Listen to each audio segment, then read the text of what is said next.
दोस्तों, अगर आपने पाइकॉइन, बिटकॉइन या किसी भी क्रिप्टो से कमाई की है तो ये खबर आपके लिए बेहद जरूरी है, क्योंकि एक छोटी सी गलती आपको टैक्स नोटिस और भारी जुर्माने तक पहुंचा सकती है। आखिर क्रिप्टो टैक्स के नए नियम क्या है और पाइकॉइन बेचने वालों को कितना टैक्स देना पड़ सकता है, जानिए इस वीडियो में पूरा सच। वीडियो शुरू करने से पहले अभी के टाइम अगर आपने हमारे यूट्यूब चैनल को सब्सक्राइब नहीं किया, सब्सक्राइब कीजिएगा। हमारे टेक्निकल MRD टेली चैनल को भी ज्वाइन कीजिएगा, हमारे व्हाट्सएप चैनल को फॉलो कीजिएगा ताकि को पाई नेटवर्क के या फिर न्यू महीने पीरियड के अपडेट सबसे पहले मिलते रहे।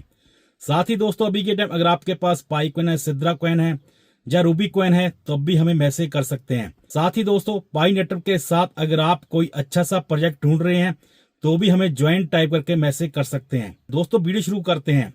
दोस्तों, भारत में टैक्स फाइलिंग का समय नजदीक आ चुका है और इसी के साथ लाखों क्रिप्टो इन्वेस्टर की चिंता भी बढ़ गई है। चाहे आपके पास पाइकॉइन हो, बिटकॉइन हो, अथेरियम हो या कोई अन्य क्रिप्टो एसेट हो, तो आपको टैक्स नियमों को समझना बेहद जरूरी है। सबसे पहले एक बात साफ कर दें, अगर आप सिर्फ क्रिप्टो होल्ड कर रहे हैं और उसे बेचना नहीं है तो आमतौर पर टैक्स की स्थिति अलग हो सकती है, लेकिन जैसे ही आप क्रिप्टो बेचकर प्रॉफिट कमाते हैं वहां टैक्स का मामला शुरू हो जाता है। भारत में वर्चुअल डिजिटल एसेट यानी क्रिप्टो एसेट पर 30% टैक्स लागू है। इसके अलावा 4% सेस और कई मामलों में 1% TDS भी लागू हो सकता है, यानी कुल टैक्स का बोझ काफी ज्यादा हो सकता है। अब सवाल आता है कि इतने सारे लोगों को टैक्स नोटिस क्यों मिल रहे हैं। दरअसल क्रिप्टो एक्सचेंज सरकार और ट्रांजेक्शन डाटा उपलब्ध करवाते हैं।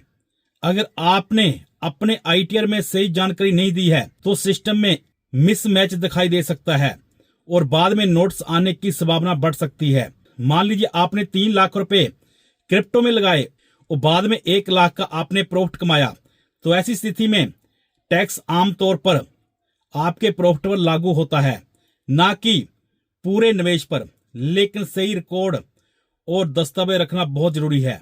अगर आपने पाइकॉइन बेचा है तो उसकी पूरी डिटेल संभाल कर रखें, जैसे कि कितने पाइकॉइन बेचें, किस तारीख को बेचें, इस कीमत पर बेचें और पैसा किस अकाउंट में आया।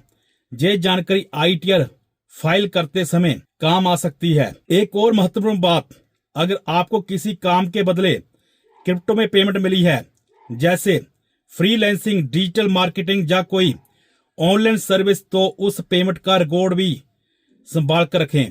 ईमेल, चैट, इनबॉक्स और पेमेंट प्रूफ भविष्य में मदद कर सकते हैं। दोस्तों, आज के समय ब्लॉकचेन ट्रांजैक्शन काफी हद तक ट्रेस किए जा सकते हैं, इसलिए टैक्स नियमों को नजरअंदाज करना भविष्य में परेशानी पैदा कर सकता है। याद रखिए, सही रिकॉर्ड रखना और समय पर ITR फाइल करना हमेशा बेहतर विकल्प होता है। अगर आपकी क्रिप्टो होल्डिंग बड़ी है या आपको नियम समझ नहीं आ रहे हैं तो किसी योग्य CA या टैक्स एक्सपर्ट से सलाह लेना अच्छा रहेगा।